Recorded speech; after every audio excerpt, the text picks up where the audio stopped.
जयंत सिन्हा का ठीक ठाक नहीं चल रहा था।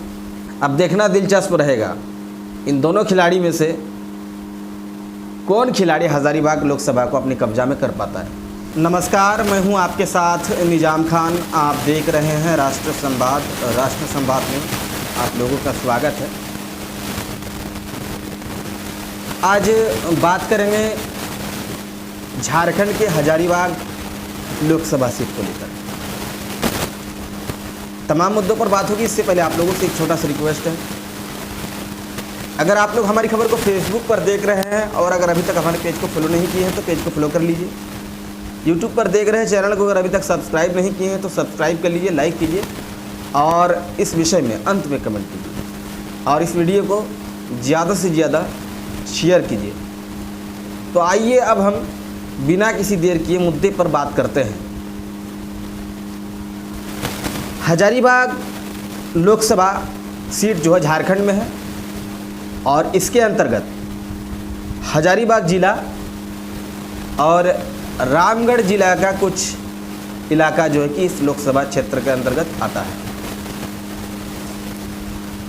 अब इस लोकसभा क्षेत्र को लेकर के जो है कि इन दिनों चर्चा जो है कि काफ़ी चल रही है कि ये लोकसभा क्षेत्र जहां से बाप और बेटा मिल करके लगातार सांसद रहे, मंत्री भी रहे,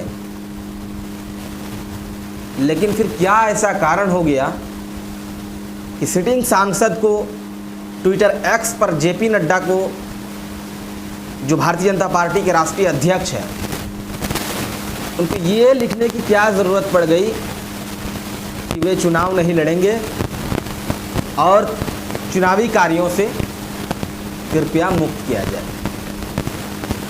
हम बात कर रहे हैं जयंत सिन्हा, जो कि हज़ारीबाग के सिटिंग सांसद हैं।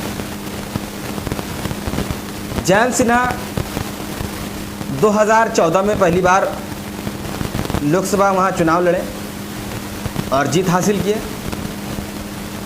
जिसमें प्रधानमंत्री नरेंद्र मोदी जी के कैबिनेट में राज्य उड्डयन मंत्री और राज्य वित्त मंत्री का भी प्रभार जो है कि वो संभाल चुके हैं। फिर 2019 के लोकसभा चुनाव में उन्हीं को ही टिकट दिया गया। जयंत सिन्हा फिर वहीं से चुनाव लड़ते हैं। फिर 2019 के लोकसभा चुनाव में भी उनको जीत हासिल होती है। आपको बता दें, उनके पिताजी जो यशवंत सिन्हा जिनका नाम है, वो भी उसी लोकसभा सीट से सांसद रहे हैं। लेकिन हैरान कर देने वाली बात सामने यही आई कि आखिर वजह क्या हो गया कि जयंत सिन्हा ट्विटर एक्स पर लिखते हैं राष्ट्रीय अध्यक्ष जेपी नड्डा को कि चुनावी कार्यों से मुक्त किया जाए और चुनाव जो है कि वो नहीं लड़े। अब आपको हम बताते हैं, साल 2022 की शायद बात है, जिसमें जयंत सिन्हा भारतीय जनता पार्टी की ओर से सांसद रहे। उधर पिताजी भारतीय तृणमूल कांग्रेस में योगदान दे दिए।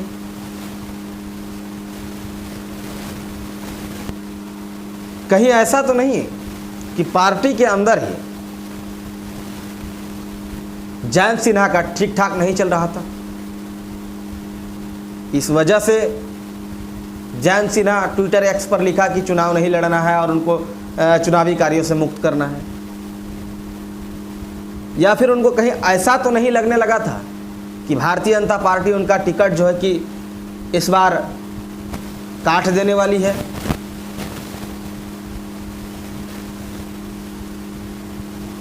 इन तमाम सवालों को जो है कि कहीं न कहीं जिसके जवाब ढूंढना थोड़ा सा मुश्किल सा लग रहा है, लेकिन कहीं न कहीं बात कहने में बिल्कुल इनकार नहीं किया जा सकता है कि कहीं ऐसा तो नहीं कि जयंत सिन्हा का भारतीय जनता पार्टी में अपने ही पार्टी में कुछ ठीक ठाक शायद नहीं ठीक चल रहा था, जिस वजह से हो सकता है कि वो अपने ही पार्टी को जो है कि ट्विटर एक्स पर इस तरह की बातें जो है कि उसको लिखना पड़ा। और जयंत सिन्हा की जो पिताजी है यशवंत सिन्हा, वो अधिकारी भी रहे हैं, सरकारी अधिकारी भी रहे हैं। अब आप सोचेंगे यहाँ से आखिर भाजपा किसको चुनाव लड़ा रही है। हजारीबाग के जो सदर विधायक हैं मनीष जायसवाल को इस बार भाजपा ने भरोसा जताया है। वहीं कांग्रेस से जयप्रकाश भाई पटेल चुनाव मैदान में उतरेंगे। INDA गठबंधन ने जयप्रकाश भाई पटेल पर भरोसा जताया है। यानी कुल मिलाकर कहा जाए तो जयप्रकाश भाई पटेल भी INDA गठबंधन की ओर से और मनीष जायसवाल भी, दोनों इस मैदान में कहीं न कहीं नया खिलाड़ी कहने से इनकार नहीं किया जा सकता। अब देखना दिलचस्प रहेगा इन दोनों खिलाड़ी में से कौन खिलाड़ी हजारीबाग लोकसभा को अपने कब्जा में कर पाता है, क्योंकि मनीष जायसवाल हजारीबाग के विधायक रहे हैं।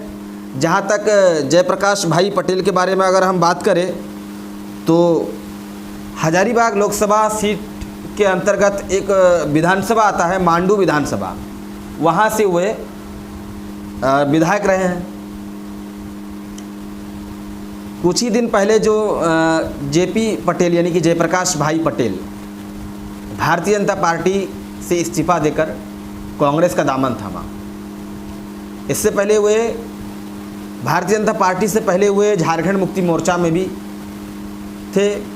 झारखंड मुक्ति मोर्चा छोड़कर भारतीय जनता पार्टी में शामिल हुए, फिर भारतीय जनता पार्टी छोड़कर कांग्रेस में शामिल हुए, जहां कांग्रेस से उनको जो है कि हजारीबाग लोकसभा से उनको टिकट भी दे दिया। अब हम बात करते हैं थोड़ा हजारीबाग लोकसभा सीट के विषय में। हजारीबाग लोकसभा के अंतर्गत बरही, बड़कागांव, मांडू, हजारीबाग, ये 4 विधानसभा हजारीबाग लोकसभा के अंतर्गत आता है। जहाँ से हजारीबाग के सदर विधायक मनीष जायसवाल है, जो भारतीय जनता पार्टी जिस पर 2024 का भरोसा जताया है। वहीं जहाँ जयप्रकाश भाई पटेल के बारे में हम बता रहे हैं, वो मांडू के विधायक हैं जिस पर INDA गठबंधन ने उस पर भरोसा जताया है।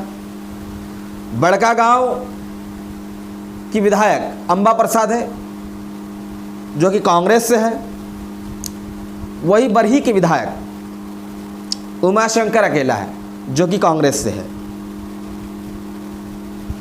अब हम बात करते हैं जयंत सिन्हा के विषय में और थोड़ा हम जाते हैं जयंत सिन्हा के विषय में। जयंत सिन्हा जब 2019 का लोकसभा चुनाव लड़ा तो उसमें उनको 7,28,798 कुल मत जो है कि उनको प्राप्त होता है, और वे अपने प्रतिद्वंदी जो कि कांग्रेस से गोपाल प्रसाद साहू को 4,89,548 वोट से हराते हैं। यानी गोपाल प्रसाद साहू को 2,49,250 मत प्राप्त होते हैं। इतने भारी मतों से जीत दर्ज की, इसके बावजूद भी उनको ट्विटर एक्स पर लिखना पड़ा कि इस बार चुनाव कार्यों से उन्हें मुक्त किया जाए और वो चुनाव नहीं लड़ेंगे।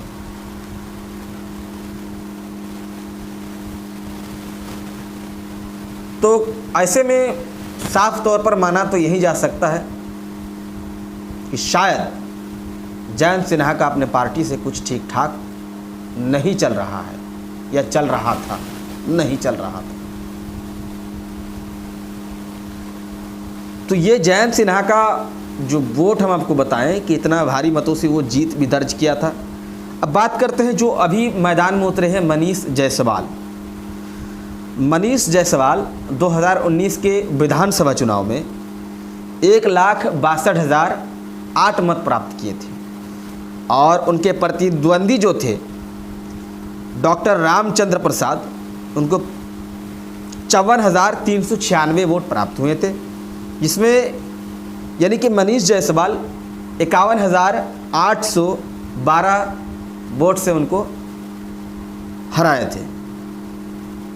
अब बात करते हैं जयप्रकाश भाई पटेल के बारे में, जो अभी कांग्रेस का दामन थामा है, जो चुनाव मैदान में जिसे प्रत्याशी बनाया गया है।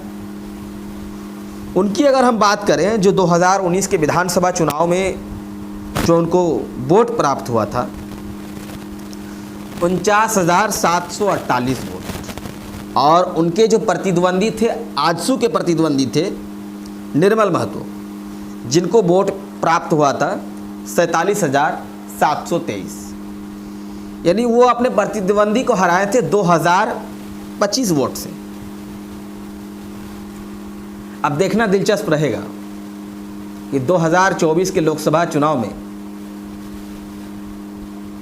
क्या मनीष जायसवाल प्रधानमंत्री नरेंद्र मोदी जी का विश्वास को हासिल कर पाते हैं, या फिर INDI गठबंधन की ओर से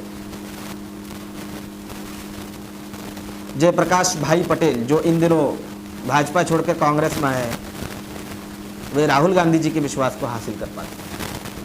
ये आने वाला वक्त ही बता पाएगा, क्योंकि इसका फैसला करने वाला जनता है। बाकी इस विषय में आप लोग क्या सोचते हैं, कमेंट ज़रूर करें।